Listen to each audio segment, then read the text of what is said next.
अब खबर देश की सियासत की। 2 साल पहले सत्ता के बंटवारे पर अलग हुए बीजेपी और शिवसेना अब हिंदुत्व पर आमने सामने आ गए हैं और इस बार मुद्दा महाराष्ट्र के सबसे बड़े त्योहार गणपति उत्सव का बना। कोरोना को देखते हुए उद्धव सरकार ने पंडालों में श्रद्धालुओं के जाने पर रोक लगा रखी है। पंडालों में भीड़ ना आए इसके लिए मुंबई में धारा 144 लागू है। बीजेपी ने इसे उद्धव सरकार का हिंदू धर्म पर हमला बताया तो शिवसेना ने पलटकर बीजेपी से पूछा, क्या उन्हें हिंदुत्व का मतलब भी मालूम है? महाराष्ट्र में सबसे बड़े त्योहार गणेश उत्सव की शुरुआत हो गई है। मुंबई के सभी बड़े गणपति पंडालों जैसे लाल बाग के राजा, अंधेरी के राजा और जीएसबी मंडल में विनायक विराज गए हैं। उनकी आराधना की जा रही है। राज्य के मुख्यमंत्री उद्धव ठाकरे, पूर्व मुख्यमंत्री देवेंद्र फडणवीस, पूर्व मुख्यमंत्री नारायण राणे ने भी अपने अपने घरों में विनायक की प्राण प्रतिष्ठा की है। आखिर ये सूबे का सबसे बड़ा उत्सव जो है। गणपति उत्सव के साथ महाराष्ट्र के लोगों की धार्मिक भावनाएं भी जुड़ी हैं और ये उत्सव लंबे समय से पॉलिटिकल मैसेजिंग का भी जरिया बनता रहा है। एक सदी पहले लोकमान्य बाल गंगाधर तिलक ने गणपति उत्सव के जरिए लोगों को स्वराज के लिए एकजुट किया था, लेकिन इस बार गणपति उत्सव को लेकर महाराष्ट्र में सियासी संगीनें खिंच गई हैं। कोरोना महामारी को देखते हुए उद्धव ठाकरे की सरकार ने गणपति उत्सव पर कई तरह की बंदिशें लगा दी हैं। पंडालों के बाहर दुकान खोलने पर भी रोक लगी है। मुंबई के मशहूर लाल बाग के राजा के पंडाल में प्रशासन और मंडल के बीच पंडाल के बाहर की दुकानें खोलने पर टकराव हो गया। हालांकि बाद में प्रशासन ने दुकानें खोलने की इजाजत दे दी, लेकिन इससे विनायक की प्राण प्रतिष्ठा में देर हो गई। गणेशोत्सव के पावन त्योहार की शुरुआत आज से हुई है। मुंबई अपने गणेशोत्सव के लिए खासा जाना जाता है, लेकिन कोविड के चलते इस बार गणेशोत्सव की रौनक जो है थोड़ी सी फीकी जरूर पड़ गई है। ये तस्वीर हम आपको लाल बाग के राजा के मुख्य द्वार की दिखा रहे हैं। यहाँ पर पुलिस का जो बंदोबस्त है वो ज़बरदस्त तौर पर है। जो भी श्रद्धालु हैं, आम श्रद्धालु को यहाँ पर आकर बापा के दर्शन करने की अनुमति इसलिए नहीं दी गई है क्योंकि कोविड नियमों का पालन करना भी बेहद ज़रूरी है। ऐसे में जो गेट है लाल बाग के राजा का, वहाँ पर बाकायदा मुंबई पुलिस द्वारा नोटिस लगाया गया है कि धारा 144 लागू है। अगर आपको लाल बाग के राजा का दर्शन करना है तो जो ऑनलाइन QR कोड है वो यहाँ पर दी गई है। गणपति उत्सव पर मुंबई में धारा 144 लगाई गई है।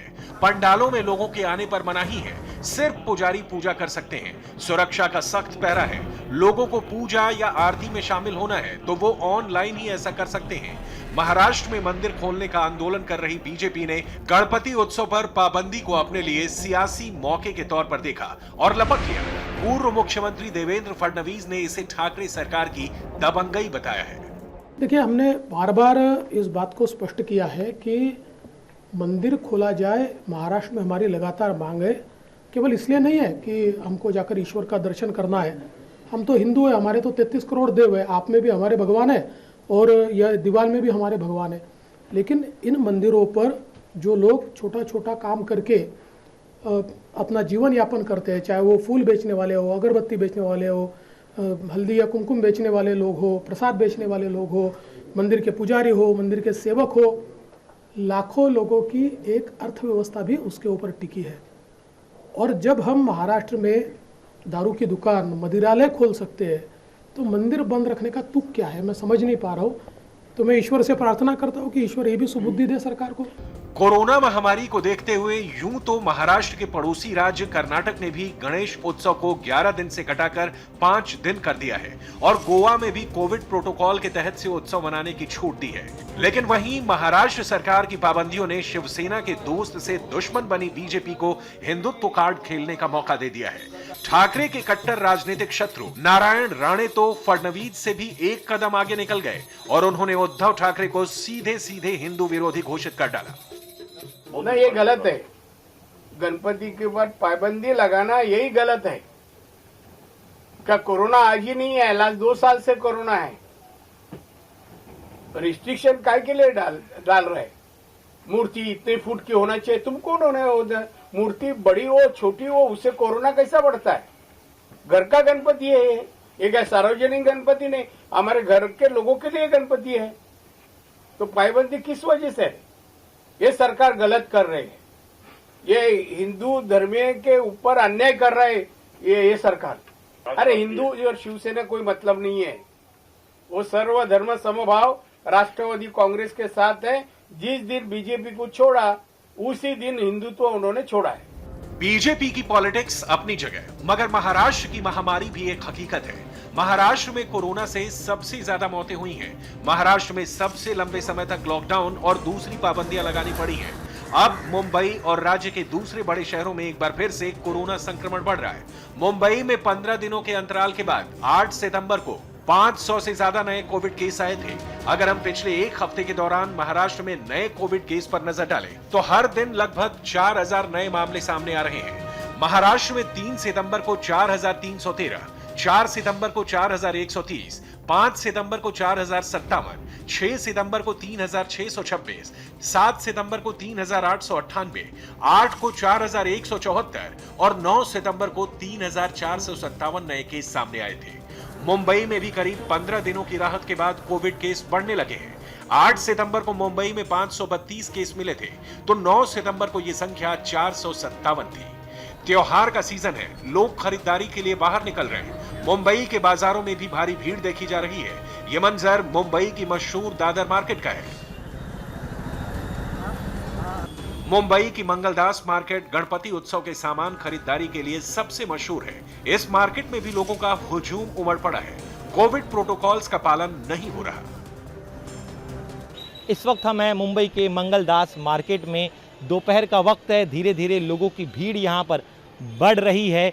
दक्षिण मुंबई का यह सबसे पुराना और सबसे बड़ा बाजार है और जिस तरह से गणेश उत्सव के त्यौहार के दौरान डेकोरेशन किया जाता है, तो इस डेकोरेशन में इस्तेमाल होने वाले कई सारे सामान जैसे झालर, लाइट, फूल और अन्य साहित्य बड़ी सस्ती कीमतों में इस बाज़ार में मिलते हैं। और इसीलिए न सिर्फ मुंबई बल्कि मुंबई के आसपास के शहरों से भी बड़ी संख्या में लोग यहाँ पर आते हैं खरीदारी करने के लिए।